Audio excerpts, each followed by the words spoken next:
नमस्कार, मी पंजाब डक. आज आहे 22 जुलै 2026.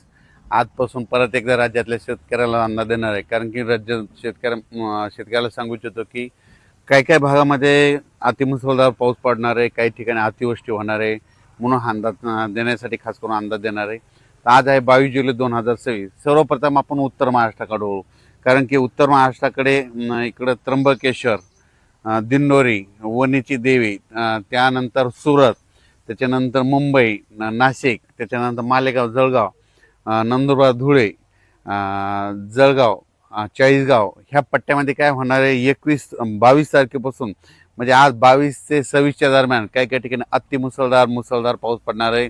म्हणून धुळे जिल्हा, चाळीसगाव तालुका, त्याच्यानंतर जळगाव जिल्हा, त्याच्यानंतर पाचोरा, बोदवड, रावेर ह्या तालुक्यातल्या शेतकऱ्यांनी अंदाज लक्षात घ्यायचा. त्याच्यानंतर नाशिक, मालेगाव, कळवण, सटाणा, नामपूर, येवला त्या सगळ्या पट्ट्यातल्या नाशिक जिल्ह्यात सगळ्यांनी काय करायचं, या 21 ते 26च्या दरम्यान नाशिक, उत्तर महाराष्ट्राकडं काही ठिकाणी अतिवृष्टी होणार आहे. म्हणून हा अंदाज लक्षात घ्यायचा. अतिवृष्टी झाल्यामुळे वडी नाल्यांना, नद्यांना पूर देखील येणार आहे. म्हणून हे देखील लक्षात घ्यायचं. म्हणजे त्याच्यानंतर मुंबईला देखील अतिमुसळधार पाऊस पडणार आहे. त्याच्यानंतर इगतपुरीकडे देखील चांगला राहणार आहे. संगमनेर, अकोले, ओझर, गणपती त्या परिसरात देखील जोराचा पाऊस पडणार आहे. जुन्नर, सिन्नर तिकडे जरी खूप या 21 ते 26 चांगला पाऊस पडणार आहे. त्याच्यानंतर कोकणपट्टी, घाटमाता, म्हणजे रत्नागिरीपासून इथं पालघरपर्यंत ते घाटमाथ्यावरला पाऊस जोरात मुसळधार चालूच राहणार आहे 26 तारखेपर्यंत. म्हणून हे अंदाज लक्षात घ्यायचा.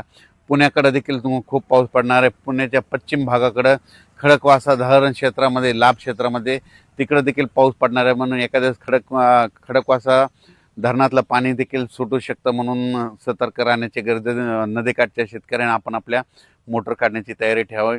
त्याच्यानंतर इकडं महाबळेश्वरकडे देखील 21 ते 26च्या दरम्यान खूप जोराचा पाऊस पडणार आहे. काही काही ठिकाणी अतिवृष्टी होईल, मुसळधार पडणार आहे. त्याच्यामुळे कोयना धरणामध्ये पाण्याच्या साठ्यात वाढ होणार आहे. एका दिवस हे कोयना धरण ह्या 8 दिवसामध्ये भरू शकतं. म्हणून हे अंदाज देखील त्या कोयना धरणाच्या लाभ क्षेत्रात लक्षात येतात. त्याच्यानंतर उजनी धरण, म्हणजे उजनी धरणामध्ये काय झालं, उजनीला पाऊस, उजनीचा जर कॅचमेंट एरिया इकडं पुणे जिल्हा हे परिसर आहे. तर पुणे जिल्ह्याकडे खूप पाऊस पडणार आहे. त्याच्यामुळं उजनीचं जे कॅचमेंट एरिया त्या परिसरात पाऊस पडल्यामुळे उजनी धरणात देखील आवक येणार आहे. म्हणून उजनीवासियाच्या लाभ क्षेत्रासाठी आनंदाची बातमी. त्याच्यानंतर इंदापूर, पुणे त्या परिसरात देखील 21 ते 26 चांगला पाऊस पडणार आहे. म्हणून अंदाज लक्षात यायचा.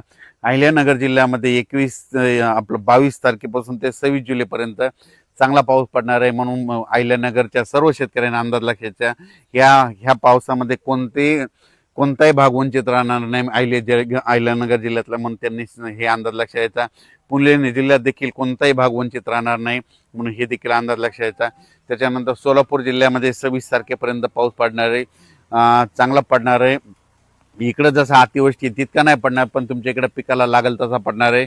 म्हणून हा अंदाज लक्षात यायचा. त्याच्यानंतर बीड जिल्ह्यात देखील आज 22 तारखेपासून ते 26 जुलैपर्यंत चांगला जोराचा पाऊस पडणार आहे. काही ठिकाणी ओढे नाले वाहतील, काही शेतामध्ये पाणी साचल, काही ठिकाणी रिमझिम पडेल. पण 26 तारखेपर्यंत चांगला पाऊस पडणार आहे. बीड जिल्ह्यातला अंदाज लक्षात यायचा. जालना देखील चांगला पाऊस होणार आहे. संभाजीनगर जिल्ह्यातल्या शेतकऱ्याला सांगू इच्छितो की संभाजीनगरचा उत्तरेकडला भाग, म्हणजे कन्नड, इकडं फुलंब्री त्या परिसरामध्ये काय होणार आहे, चाळीसगाव, जळगावकडे अतिमुसळधार पाऊस पडत असल्यामुळं त्याच्या लगत संभाजीनगर जिल्हा लागतो. त्याच्यामुळे संभाजीनगरच्या उत्तरेकडील भागामध्ये काही ठिकाणी मुसळधार पाऊस पडणार आहे.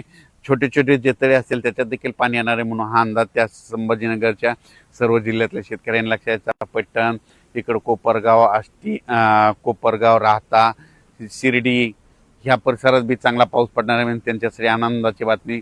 त्याच्यानंतर आपण परत परभणी जिल्ह्याकडे वळू. परभणी जिल्ह्यामध्ये आज 22 तारखेपासून ते 26 तारखेपर्यंत चांगला जोराचा पाऊस पडणार आहे. रिमझिम राहणार आहे, काही भागात जोरात पडणार आहे. म्हणून हा अंदाज लक्षात यायचा. जिथं चांगलं ऊन पडेल तिथं जोराचा पाऊस पडेल. म्हणून हा अंदाज लक्षात यायचा. 26 तारखेपर्यंत परभणी जिल्ह्यात देखील चांगला पाऊस आहे. आणि कालच्या अंदाजात सांगितलं होतं पालम पट्ट्यात पडेल, तर पालमला काल रात्रीच्याला पडला. आणि पालम तालुक्यामध्ये आज देखील पडणार आहे. म्हणून त्यांच्यासाठी आनंदाची बातमी. बीड जिल्ह्यात देखील जे कडाष्टी भाग आहे त्या परिसरात थोडाफार पाऊस कमी होता, तिकडे देखील झाला. पण आज म्हणजे 22 ते 26च्या दरम्यान तिकडे देखील पडणार आहे म्हणून त्यांच्यासाठी देखील आनंदाची बातमी. लातूर जिल्ह्यात देखील ह्या 6 दिवसात चांगला पाऊस पडणार आहे म्हणून